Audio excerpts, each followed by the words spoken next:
بسم الله الرحمن الرحيم. الحمد لله رب العالمين، والصلاة والسلام على نبينا محمد وعلى آله وصحبه أجمعين ومن تبعهم بإحسان إلى يوم الدين. عقيدة السلف أصحاب الحديث إمامي أبو عثمان صابوني رحمة الله قوري لبيا. قولهم في الصفات ديسانو باسي أهل حديثك أهل سنة سلف صالح تشي ألين درباري صفات كان خواي قوري. وكذلك يقولون في جميع الصفات التي نزل بذكرها القرآن ووردت بها الأخبار الصحاح من السمع والبصر والعين والوجه والعلم والقوة والقدرة والعزة والعظمة تا كوتاي أفرمي لبروي درس رابردو باسي هنديق لا صفات خواي قورا كرما كأبي أو إلا قرآن وسنة إثبات زيجير كداوا باورمان بهموي هبي أوي كان في كراوة لصفات نقص أبي نفي بكين وكو خوتن وبيد صلاتي وبيتواناي وظلم وستم أمانة صفات خواي قورانيا نفي كراوة لخواي قورا بيمج نفي بكين باور ما بينا بخواي قورا صفاتي وينيا وأول شيء كان إثبات كراوة زيجير كراوي وانا نفي كراوة نا إثبات يكين وانا زيجير يكين وكو جسم بونمونا كباز نكراوة كو دم بو خواي قورا باز نكراوة أمانة نا إثبات كراوة نا نفي مجن إثبات يكين نفي. أفرمي وكذلك يقولون في جميع الصفات التي نزل بذكر القرآن، يعني بهمان شوا شون باوران بهم صفات كان هي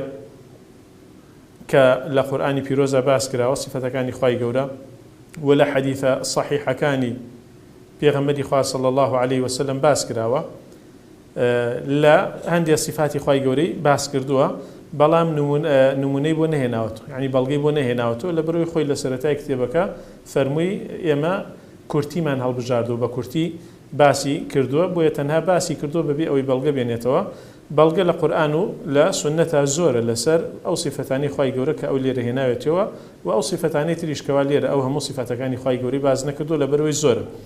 بون منسمع بصر بيستنو بينين خواي قورك صفتي بيستني هي وصفتي بينيني هي بيستنو بينينك كلا يقوش ياو قنجاوة بقوري وعظمتي خواي قورا لبيستنو بينيني هجلا دروس كراوة كان ناسية وشوانيتيكيشي خواي قورا خوي نبي كز نايزاني كنابي بيستنكي خواي قورا بينينكي بسوانين ببيستنو بينيني دروس كراوة كان يا أو بين تبيشا خود شوان إما جو مانيا بجو أبيستين جوية كوالا ماسولك ولا خوين ولا قوشت ولا دمار ولا شتاني بيكاتوا وابزاني بيستني خواي قوريش بوشي وازي نخير بلكو شوانيتيكي خواي قورا خوي نبي كز نازاني شونا لسر سمع بصر لزور آيات خواي قورا بيكو هناوتي وهو السميع البصير خواي قورا زور سميع بسرة وزور بينرة همشتك بيستي وهمشتك بينه وأروى فرمي إنني معكما أسمع وأرى بموسى وهارون فرمي من لقلت أنام أبيستم وأبينم ببيستنو ببينين لقلت أنام وهروها وهو السميع البصير ليس كمثله شيء وهو السميع البصير وإنه هو السميع العليم لآياتي ترى خواي قورا زور بسرة وزور زانايا قد سمع الله قول التي تجادلك في زوجها بدلنياي أي محمد صلى الله عليه وسلم خواي قورا وتي وآفرتي بيسكوا قفتوقو مناقشة لقلا أكاس بارد بميردكي كخوليك شي ثعلبه مردكش أو سكري صامد بو وتشتكي إلى الله شكوى خوي قازندي خوي برزكاته ولا إخوة لم يردكي والله يسمع تحاوركما بدلنياي خواي قورا قفتوقو إيوا أبيستيه أما صفتي بيستنا أي بيستيه إن الله سميع بصير براسي خواي قورا زور بيسر وزور بينرا أما صفتي بيستنو بينيني خواي قورا دواي أوا صفتي عيني باس كردو تشاو خواي قورا تشاوي هي كتشاويك شاينو لايقو قنجاو بقوري وعظمتي خواي قورا لتشاوي هج لدروس كراوة كان ناشر وشونيتيكيشي خواي قورا خوي نبي كزناي زانية خواي قورا فرمي تجري بأعيننا جزاء لمن كان كفر بأعيننا بتشاوي إما عين كشتكا لبرشاوي إما الروا ولتصنع على عيني لبرشاوي إما كشتكا دروسكا دواي أوي إثباتي صفتي تشاو بخواي قورا أكين ماني أوي شيتيايا كوا لبرشاوي خواي قورا يعني خواي قورا تشاو ديريتكا خواي قورا أتباريزي خواي قورا آقاي ليتا يعني أو معناني تيايا بلام أبي سرطا إثباتي صفتي تشاو بكين بخواي قورا لبروي لقرآن هاتو ولا سنة هاتو وجه واتارو أنا كسب كاتك وجه أكاب كردي الله دم وساو هلا يبغى خاي جورا لبروي دم بخاي جورا إثبات نكرا ونهاتوا صفة دم هرچند صفة قسا كرني بوهاتوا بلام شون قسا أكاي من نازنين نابي يعني كصفة قسا كردن كيسدين سري بلغي بوديني نوا وابيني تبيش تاخذ كخاي جورا وكو إما دمي هي وزماني هي وليبي هي أشتنا باز نكرا بويا كاتي وجه أكيب كردي هلا يبغى دم وساو نا عليه الرو خی گەورە ڕوویەکی پیرۆزی هەیە کە شایەن و شایستەیە بە گەورەی و عەزەمەت و پیرۆزی خۆی لە ڕووی هیچ لە دروستکراوەکان ناچێت چۆنێتەکەیشی خی گەورە خۆی نەبێ کەس نایزانێ إلا ابتغاء وجه ربه الأعلى وجه ربي الأعلى كل شيء هالك إلا وجهه والذين صبروا ابتغاء وجه ربهم أما نهمي آيات باسي وجه خی گەورە کراوە دوای ئەوەی ئیثباتی صفەتی وجه ڕوئەکەین بە خی گەورە معنای ئەوەشی تایە يعني أو كساني كأرام ينقطوا لبينا والرزامندي خواي جورة معناه الرزامندي ديت بلام لدوهي أو كوا إثباتي صفة وجه الرؤى كي بخوا نكبر تأويل كي بلا وجه بمعنى الرودية وهلا أو دروزنية صفة علم بخواي جورة لتشنها آية باسي علم زانست زانياري خواي جورة كرا وإن تجهر بالقول فإنه يعلم السر وأخفى أجرتو بأشكر قصبكي خواي جورة أجل لنهينيو لوجه نهيني ترهيا خفيف ترهيا شارع ترهيا ذلك لتعلموا أن الله يعلم ما في السماوات وما في الأرض يعني تأيو بزان الخواي جورا علم زانياري هي بها مشتك لأسمانو زويا هي وأن الله بكل شيء عليم خواي جورا زور زانا بها مشتك زانياري بها مشتك هي كوالم كونية رؤدا والله يعلم ما تسرون وما تعلنون خواي جورا علمي هي بها مشتك وإشارنا أو شيء أشكراكا نهيني وآشكراتا لا خواي جوري أكسانا خواي جوري علمي بهموي هيا قوة هيس إن الله هو الرزاق ذو القوة المتين وهو القوي العزيز خواي جوري زور بهيزا هيزوي خواي جوري لو بري طواوية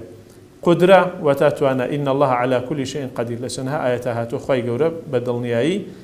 توانا ود صلاتي بسر مشتكاها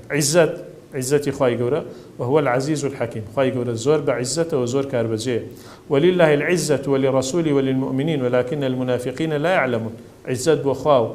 بو بيغمري خواو باوردارانه بلام منافق كان نايزان بلام عزتي خواو عزتي بيغمر وعزتي إيمان داران وكو يغنيه أو عزتيش كبيغمري خواهيتي صلى الله عليه وسلم كباورداران يعني خواي جورا بعزتي أنك خواي جورا بيان أبخشيه وتعز من تشاء خواي جورا ويستي لي بهر كسي بعزتك بعزتك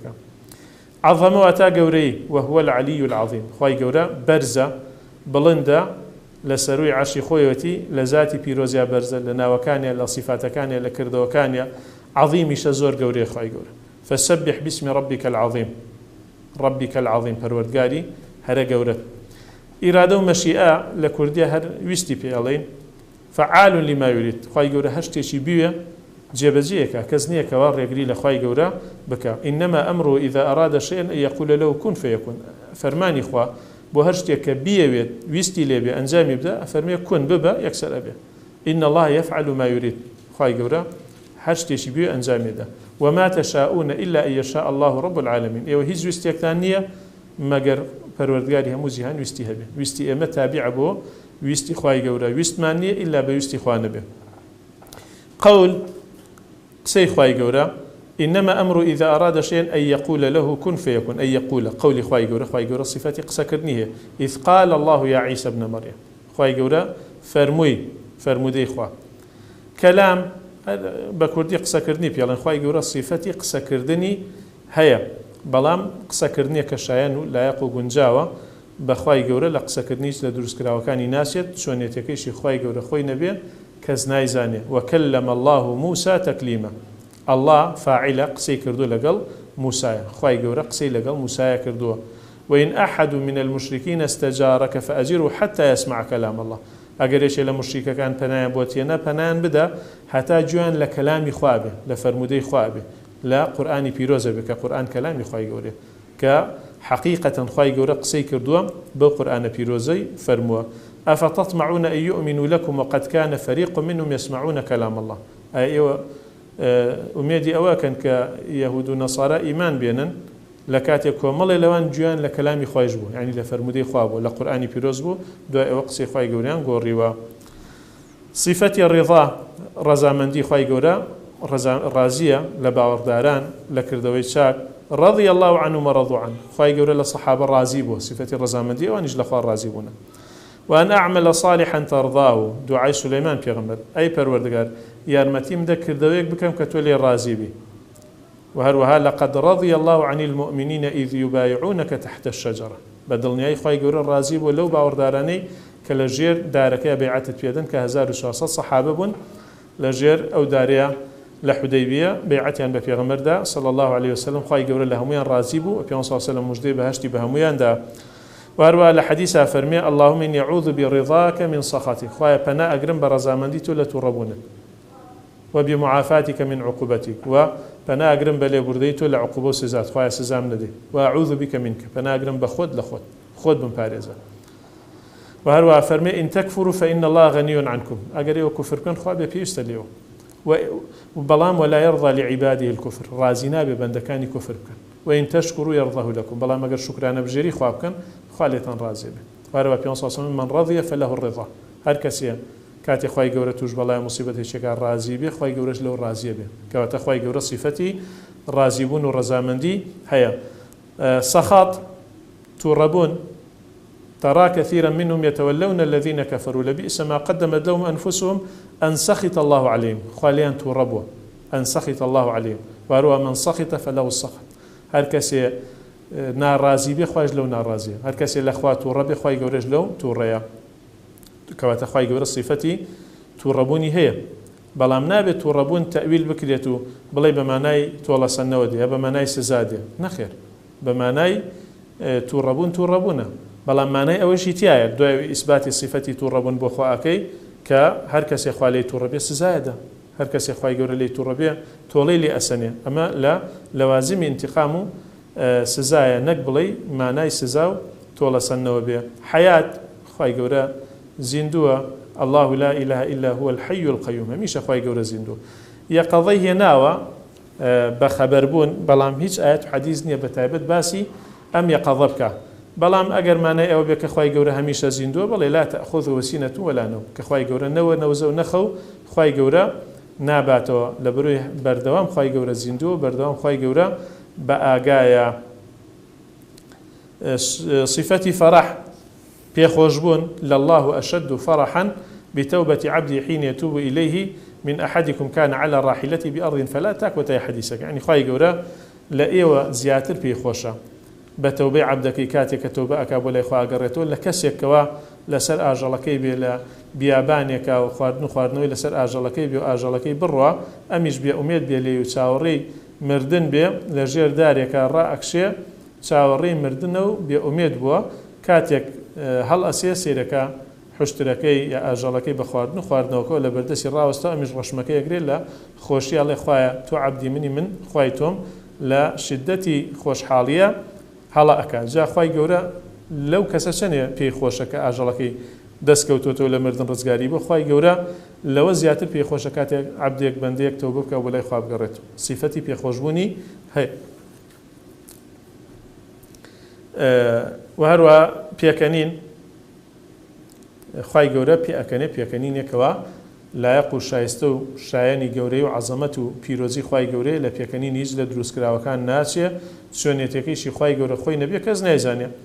بەڵام حەدیثمان هاتووە ئیمام بوخاری و ئیمام مسلم جێڕایانێتەوە پێغەمبەری خوا صلی الله عليه وسلم فەرمێ يضحك الله إلى رجلين يقتل أحدهما الآخر يدخلان الجنة خوای گەورە پێئەکەنێ بە دوو پیاو کە یەکێکیان نەکوژی و هەرچیان نەچنە بەهەشتەوە يقاتل هذا في سبيل الله فيقتل ايش مسلمانه لبينا خوا جهادك كافرك اي كوجه كافرك مسلمانك كوجه مسلمانك سيتبهشتوا ثم يتوب الله على القاتل فيسلم فيقاتل في سبيل الله فيستشهد واي كافرك مسلمان بخوالي خوش بيو جهادك لبينا خوا ايش كوجه اكوجه هر شو ناس نبهشتوا خواي گورا بيأكني ما بيأكنينيا لا يقو شیاو بخوای گەورە لە پێکەنینی دروستکراوەکان ناسی مانای ئەوەشی تایە ئەڵکو ڕەزامەندی کلیان ڕازیە ئەمە هەندێ لەو صفتاني كواليريا مؤلف ينايتي وغيرها وجلم صفتانيش كاتو من غير تشبيه لشيء من ذلك بصفات المربوبين المخلوقين ببي أوي حجلم صفاتنا تشبيه كين بلين ولا أم صفتي خوال صفاتي دروس كراوكان شيء نخير بل ينتهون فيها إلى ما قاله الله تعالى وقاله رسوله صلى الله عليه وسلم بلكو خاف يا غمري خوا صلى الله عليه وسلم سيان فرمو شونيان فرمو إيمش بو شوازة باورما بيتي من غير زيادة عليه ولا إضافة إليه يكشتشي بو زياد ناكين يكشتشي بو زياد ناكين ولا تكيف له ولا تشبيه ولتشونتكيشي نابرسين شونتكيشي نازانين خوا خوي نبي كصف شونتي صفات خوا نازانين وتشبيه صفات خواي قورا ناكن بصفات مخلوقين ولا تحريف ولا تبديل ولا تغيير نايقورين نلفظك أقورين نماناك أقورين نوشك أقورين نخير ندسكاري أكين شون هاتو بو شوازا باور ما بيتي ولا إزالة لللفظ الخبر عما تعرفه العرب وتضاع عليه بتأويل منكر ونابي لفظ كانش بقورين بوشتيك وعرب نيزانيو يعني تأويل شي ناشريني بكين كالزمان عربي شاشتيوا نهاتو يعني كواتا الشيخ صالح سحيمي أفرمي شش بنما هي بو ناسيني صفاتكان إخوة يعني بو إنسانك يتحلوا سبارت بصفتكان إخوة شش بنما هي لسر أو شش بنما باوري بي بلسري برا ناك يتحلوا يكم يعني بيويستا هرچی صفاتی لقرآن و سنت هاتبه هموی جیجیر بکن بو خوای گوره انکاری هیچی نکن باورمان به هر هموی هبه به زیاده و به نقصان نشتیشی لی زیاده کی نشتیشی لی کما کی لبر اوی باب اسماء و صفات توقیفیه يعني مجال اجتهادي تاني هیچ زانایشی گوره و برز بوینه اجتهاد بکا و به اجتهادی خوی صفاتی با خوای گوره زیاد کا یا صفاتی لخوای گوره کم بکا یا دستکاری بکا و معناکی بگوره نخیر لما توقيفية شون هاتوا لقرآن والسنة أبي باورمان بهموي هبي ببي دسكاري وببي زياد وببي نقصان دوهميان أبي إيمان من بمعنى كان شي هبي ما يسا كساني هن الله إنما باورمان بصفات كان إخواه بس معنى كان نازاني مفوضة أيش شيء كشيخ الإسلام فرمي مفوضة شيء يا تفويض من شر مقالات أهل البدع خرابترين وتي أهل البدع باش قرآن بزماني عربي هاتوا تخوارو شون نازانين سمع يعني شي سمع يعني بيستن معناه يزانين بصر يعني بينين عين يعني شاو يد يعني دست علم يعني زانست قوة يعني هيس يعني أم صفتان إخوائي قولك لقرآن هاتوا بإيمان من بمعنى كان شي هبه معنى كان شان أزانين كومال اللفظي بمعنانين حاشا لقرآن لفظي بمعنى تيابه نخير أو لفظانا أو صفتانا هموي معناه هي معنى كانش أزانين معنى كان بشوازك اللایقه شایسته و شیعه و گنجاو بگوری و عظمت و پیروزی خواهی گوره سیمان ایمانیانان بوی که ام معنانا گنجاو لگل خواهی گوره شایانی خواهی گوره یعنی نابه تصوری معنایک بکی که شایان نبه با گوری و عظمتی خواهی گوره و هروها ابي او معنانا بو شوازه اثبات بکین ببی تشبیه کردن عناب تشبيه صفات كان خواي جورا بكين بصفات مخلوقين لبروي ليس كمثله شيء يشتي لخواي جورا ناشي وهرو عناب تأويل كي نتمن معناكي بقوري يا لفظكي بقوري يا وشكا بقوري يا تعطيلي بكي إنكاري بكي إنكاري صفات يناكن وهو السميع البصير وششم كوتايش أبي إما كيفية تشونيتكي أقرنين وبلا إخوة أزاني دين يد بمعنى دز دي معناكي أزانين بس تشونيتكي نازاني كواتب باورمان بهموي هي شون لقرآن والسنة هاتوا ببي أو تعطيلي بكين واتا إنكاري ناكين ببي أو تشبيه بكين بيشوين بصفات مخلوقين أو جناكين لبروي خواي قوري لكز ناشي صفات شي لكز ناشي وهروها أبي ما ناكانشي جيجير بكين إيمان من بما ناكانشي هي ما ناكانشي أزانين حقيقة شونا بوشي وازا كشيا وقنجا ولا يقب قوري وعظمتي خواي قورا ونابي تأويلي بكين نابي تحريفي بكين ونابي برسيار لسونيتكي بكين سونيتكي خواي قورا خوي نبي كز نايزانية ونابي تأويل شي خراب يسبون منا أهل تأويل أواني تأويل صفات خواكن يا تحريف صفات خواي قورا أكن بون منا ألين استوى بمعنى استولاده بيان ألين بلغتان شيء كاستوى بمعنى استولاده أبي بلغة بيني يمالين استوى بمعنى شيء يعني خواي قورا الرحمن على العرش استوى لتفسير تابعين هاتولين على وارتفع خواي قورا برزو بلن بو بسر عرشي بيروزي خوي أوان ألين خواي قورا ظالبو بسر عرش ألين استوى بمعنى استولاده ظالبو مسألة ظالبون يكم أجر بلي خواي جورا الظالبو دسي قردو بسر عرشا والعياذ بالله ديار بيش خواي جورا كسي تدسي بسر عرشا قرتو خواي جورا الظالبو بسر وكسو ليسنوتو كمش كفره عرش تایبەتە بەخوای گەورە چیەکە بەسەر عەرشی خوای گەورە تا بەسەر عەرش ئازاڵ بێ خوای گەورە جاتە بەسەر ئەوە زاڵ بێت و لێی سەنێتەوە. دووهەمیش ئیستەوا هیچ زانایەک زانای سەلەف ئەهلی سونە و جەماعەت تەفسیری ئیستەوایان نەکرۆ بە ئیستەولا ماناکەی بەو شێوازە لێکدەنەوە بەڵکو ئەوانەی کە کردویانە بەڵگەیان بەیتە شیعرە. دائما ئەهلی بیدع فرقە گومڕاکان عەقیدە و بیر و باوەڕیان بنیاد ئەنێن لەسەر قورئان و سونەت نییە بەڵکو قەولی کەسێکە قسەی کەسێکە شیعرێکە شتێکی لەو زۆرانەیە هەوا و ئارەزووە ئەڵێن ئەوەی شعرێکەیە کە ئەخطەل شاعرێکی نەسرانی هەیە بەنی ئومەیە ناوی ئەخطەلە گاور بووە ئەڵێ قەد استەوى بشر على العراق من غير سيف ولا دم مهراق. بشر کە برای عەبدولمەلیکی کوڕی مەروان بووە لە کاتی ئەمەویەکانە زاڵ بووە بەسەر عێراقا بشر دەستی کرد بەسەر عێراقا بەبێ شمشێر و بەبێ خوێن ڕشتن ئەڵێنەوە تا ئیستەوا یعنی زاڵ بوو بەسەرێ. بەڵگەیان چییە؟ بەیتە شیعرە. بەیتە شیعرەکەشی چییە؟ هی شاعرێکی بەنی ئومەیە کە شاعرەکە نەسرانیە گاورە تۆ وەرە عەقیدە صفاتی خوای گەورە باز بکەی بە بەڵگەی چی شعرێکی شاعرێکی گاور بکەی بە بەڵگە ئەوە حاڵی ئەهلی بیدعا نابێ چۆن ئەبێ یعنی تۆ صفاتی خوای گەورە بەچی لێک بدەیتەوە بە شعرەکەشی گاور بی شاعرێکی مسلمان نەبێ.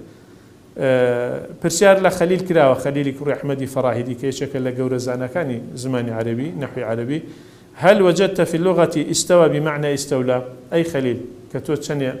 عبقري بو لزمان عربي إمام بو بيشوا بو لزمان عربية بنيوت استوى بمعنى استولى به فقال هذا ما لا تعرفه العرب لأنه عربة اشتوانية اشتوا نزان ولا هو جائز في لغتها لزمان عربي اشتوا جائزني نبع عربي يعني لا بقواعد عربي وبنحوي عربي وباللغة عربي وب شرع بە هیچ شتێکی دروست نییە و تەواو نییە و هەڵەیە بڵێ ئیستەوا بمانە ئیستەولادێ بەڵام بە زۆری زۆرداری هەر ئەیانەوێ ئیستەوا بکەنە ئیستەولا بۆچی بۆی تەویلی صفاتی خوای گەورە بکەن و ئینکاری ئەو صفەتانی خوای گەورە بکەن. ئەمە ئەهلی سونە و جەماعەتمان بە جۆرەی ئەو شەش ئوسوس و بنەمایەکەوە باسمان کرد باوەڕیان بە صفاتەکانی خوای گەورە هەیە ئینکاری ناکەن و تەویلیشی ناکەن وەیەکیلونە ويجرونه على الظاهر ظاهر ركشي حديث كان آية كان صفات كان سنة أو بارما بيتي ويكلون علمه إلى الله تعالى علم زانستي كيفية سونيكيش أقرنه بخواي جورا ويقرون بأن تأويله لا يعلم إلا الله وباوريش ينوايا كتأويل يعني تأويلي شيء تأويلي سونيتي صفاتك أخوانا بك هزنايزاني لبرو التأويل بس يمانا هاتوه مانا كان تأويل بس يمانا باسكراوة يكميان بمعنى تفسير ده تأويل بمعنى تفسير ده وكو بيغمري صلى الله عليه وسلم كدعابه عبد الله كري عباس كافرمي اللهم فقهه في الدين وعلمه التأويل خوايا الذين شارزايك في تأويلي بك يعني شي تأويل يعني تفسير بويا بدعاء بيغمري صلى الله عليه وسلم عبد الله كري عباس لهم كشارزاتر ولا تفسير كرني قرآن ترجماني قرآني بيوتري معناه يكمي تأويل معناه تفسير دي وإيش لزانا كانوا إمام قرطبي على تأويل يم آية يعني تفسير يم آية نجمع ناقوري تفسيرك أوى دوهم معناه تأويل يعني أو حقيقتي كوا سرنجام يشتبو أقريته يعني قرانوي سرنجام كانوا خواي قرأ فرمي ذلك خير وأحسن تأويله قرانو ولاي قرآن والسنة فإن تنازعتم في شيء فردوا إلى الله والرسول إن كنتم تؤمنون بالله واليوم الآخر ذلك خير وأحسن تأويلا كتشيك تانا بيقرنوا بلا القرآن والسنة أم قرانا ويا باشترين كارا يعني سرنجامي كارا كانت أم قرنوا بلا القرآن والسنة باشترين كارا ياخذ بون منا هل ينظرون إلا تأويله يوم يأتي تأويله آية شاوري تشتيك أنتنا تأويل يعني حقيقتي روجي قيامة كاتك الروجي قيامة دي وحقيقتك عند الأكبر سرنجامك دركي وكاتا هيش كسي إيمانك سودي فينا جينك وابيشتر إيماني نهي نابيه ياخذ تأويل خوبينين يعني شيء يعني حقيقتي أو خوبينين وكيف ينصصون رؤية المؤمن جزء من 46 جزءا من النبوة خوبينين إيمان دار بشكل تلوشش بشي في غمراتي تأويلي خوبينين يعني حقيقتك شون بيك واسر انزامك بروشواسي سيم معنى تأويل أما يكوا خرافة يعني لفظك أقورن معنى لفظك أقورن بۆ مانایەکی مەرجوح لە مانایەکی ڕاجح و ڕاست و دروست و تەواوەوە ماناکەی ئەگۆڕن بۆ مانایەکی نادروست و ناڕاست و ناتەواو و مەرجوح بەبێ ئەوەی کەوا بەڵگا بێکەوەیکەوە ئیستەوا تەویلەکەن بۆچی بۆ ئیستەولا ئەمە ئیستە لەفزێکمانەیە کە ئیستەوایە مانا ڕاجحە ڕاست و دروست و تەواو و ئاشکرا و دیارەکەی ئەوەیەکەوە ئیستەوا بە مانای علا وەرتەفع دێ ئەوانەی گۆڕن بۆ مانایەکی ناڕاست و نادروست و ناتەواو و مەرجوح ئەڵێن ئیستەوا بە مانای ئیستەولادی ئەمە تەویلێکی خراپە تەویلێکی زەمکراوە ئەمە تەحریفە و ئەهلی باطل زیاتر ئەم شتە ئەکەن أفرمي